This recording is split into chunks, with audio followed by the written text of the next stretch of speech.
Yo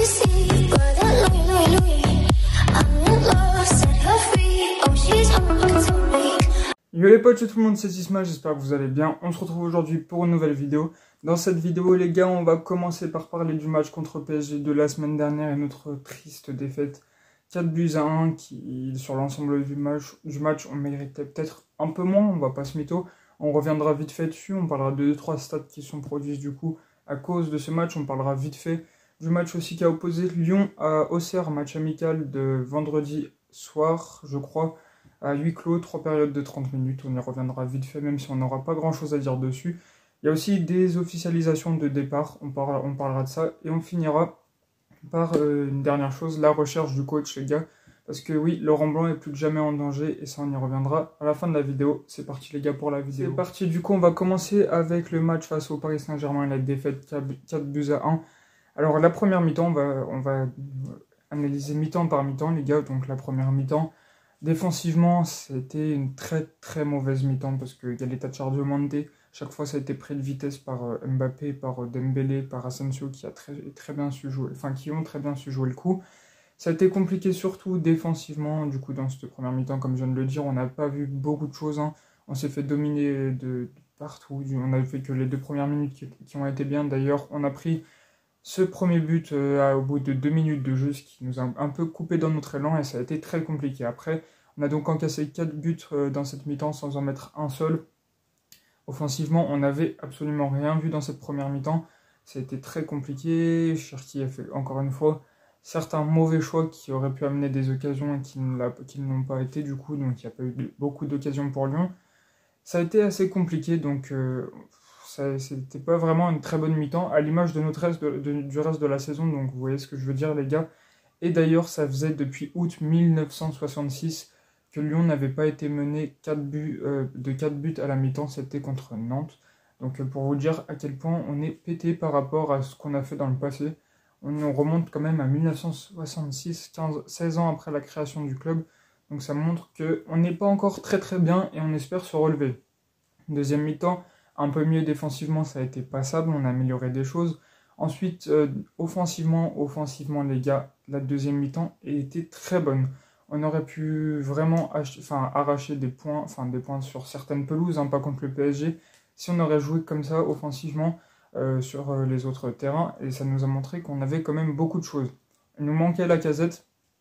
Avec la Casette, on aurait pu, pourquoi pas, marquer un but ou deux de plus, ce qui aurait été aussi très bien, ce qui nous aurait fait gagner des points. Et là, contre le PSG, on a vu encore pas mal de choses offensivement, ça a bien combiné devant. Malheureusement, problème d'efficacité parce qu'on domine en termes d'action, un petit peu, pas non plus de fou.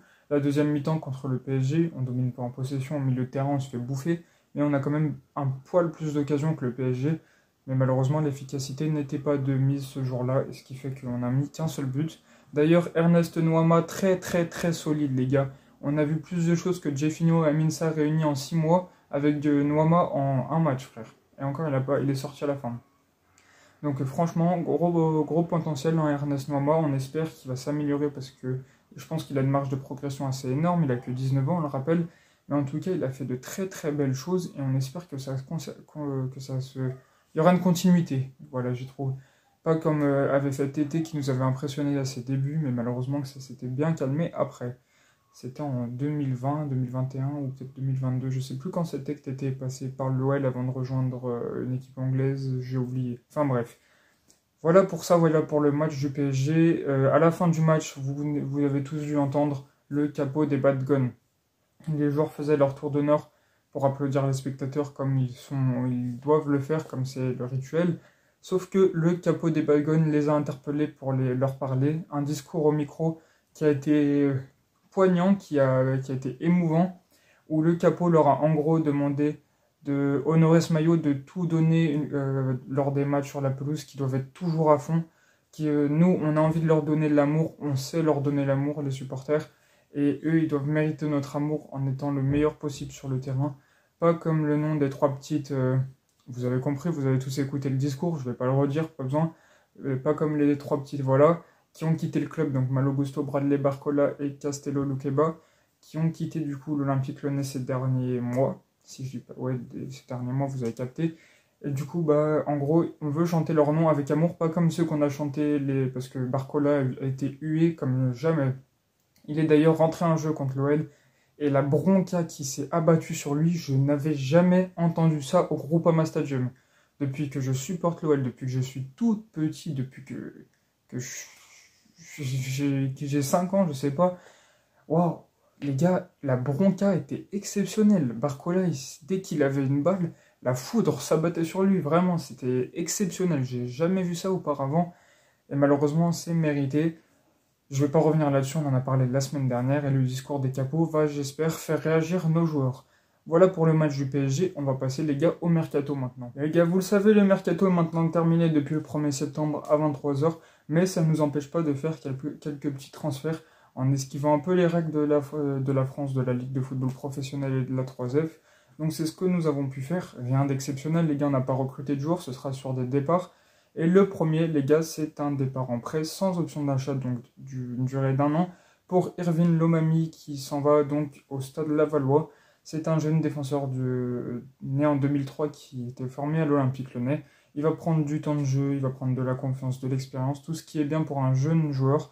Et du coup, on espère qu'il va faire une bonne saison avec Laval et qu'il nous reviendra encore plus fort puisqu'il n'y a pas d'option d'achat.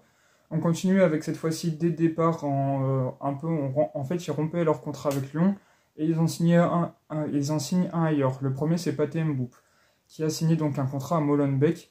Et du coup, on ne laisse pas rompre son contrat et partir comme ça gratuitement non plus, même si on ne va pas toucher d'indemnité.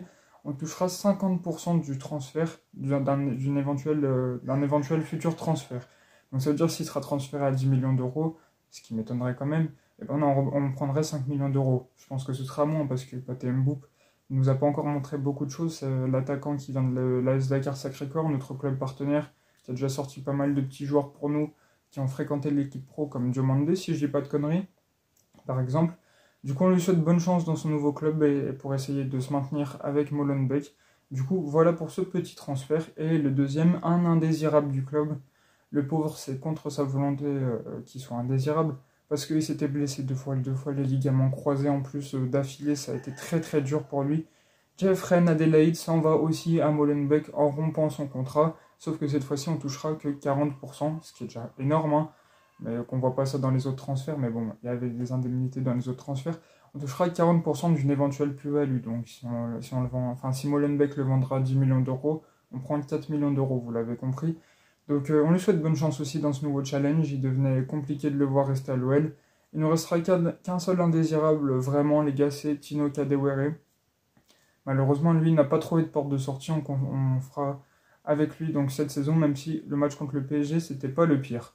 Voilà pour le mercato, on va parler aussi du match amical contre Auxerre qui s'est déroulé vendredi à 15 h si je dis pas de conneries. Alors du coup, c'est une victoire 3-2 donc dans l'ensemble de ce match. On a quand même pris 2 buts face à Molenbeek, face à Auxerre. Lovren était sur le terrain, donc ça c'est bien. Il a enfin repris après sa longue blessure, alors qu'il n'avait pas joué depuis 18 juillet et le match contre De Treffers. Donc ça fait du bien aussi de le voir sur le terrain. Nos buteurs sont Mama Baldé qui a marqué son premier but avec l'Olympique Lyonnais, Paul Akouokou qui a lui aussi marqué son premier but avec l'OL, notre nouveau 6. Félicitations à eux deux qui ont montré de belles choses. Et notre troisième aussi, c'est Jeffinho qui a marqué un but. Ça le remettra en confiance, on espère, parce qu'il en manque un petit peu en ce moment. Et on espère que ça le mettra bien les trois. En tout cas, Lyon renoue avec la victoire. On sait très peu de choses dans le jeu qui s'est passé lors de ce match. Donc on peut que supposer qu'on a été pas trop mauvais offensivement. Je ne sais pas si la Lacazette a joué. Je ne sais pas si le contenu était très bon non plus. Mais en tout cas, voilà, on a su gagner un match. C'est déjà pas mal pour se remettre un peu bien dans la tête. Même si on a pris 2 buts contre Auxerre. Et ça, c'est quand même un point négatif de ce match. Voilà pour ça, on va parler maintenant de la quête des entraîneurs. C'est parti les gars pour le dossier entraîneur. Vous savez les gars, Laurent Blanc est plus en danger que jamais. Qu'avec des défaites cette saison et un pauvre match nul, on ne peut pas aller bien loin, surtout avec un coach qui a l'air démuni. Malgré que tout n'est pas de sa faute, je le dis, je l'ai dit, je le redirai, parce que Laurent Blanc n'est pas le seul responsable de notre échec en début de saison. Mais du coup, John Textor veut faire ça bien, et du coup, il veut le licencier, mais en faisant les choses carrées. Donc ça veut dire que tant qu'on n'aura pas d'entraîneur, tant qu'on ne fera pas signer un entraîneur, Laurent Blanc ne sera pas viré. Donc on ne sait pas s'il sera viré avant la trêve, on imagine que oui, mais il faudrait trouver un entraîneur. Et pour ça, Lyon avait une shortlist. Il y avait Christophe Galtier, Graham Potter. D'ailleurs, Textor a rencontré Graham Potter. Il y avait Marcelo Gallardo et il y avait Thiago Motta. Thiago Motta qui est à Bologne, Gallardo qui est sans club, Galtier qui est sans club et Graham Potter non plus. Donc tous ces 4 coachs ont refusé. Graham Potter ne veut pas venir à Lyon. Et nous, je vous avoue que personnellement, je ne veux pas le voir à Lyon parce que vu l'échec qu'il a fait avec Chelsea, franchement, et avec tous les moyens qu'il avait, il n'a pas su créer du jeu. Et ça, certes, c'est qu'une seule expérience qui s'est déroulée comme ça, mais je n'en veux pas de Graham Potter. Thiago Motta, il joue à Bologne, enfin, il entraîne à Bologne, donc il n'avait pas envie de bouger, il est très bien là-bas. Galtier a des poursuites judiciaires derrière lui, donc on va éviter de recruter un entraîneur qui peut finir en prison assez rapidement. Et Christophe Galtier, je viens de le dire. Et le dernier, c'était Marcelo Gallardo, il n'a pas de club, mais il n'a pas envie de venir à Lyon, le challenge ne l'intéresse pas. Ok, on comprend toutes ces décisions, mais Textor n'a pas dit son dernier mot et cette fois-ci il se penche sur l'entraîneur autrichien, ancien entraîneur de Francfort, de Wolfsburg ou du LASK en Autriche, c'est Oliver Glasner.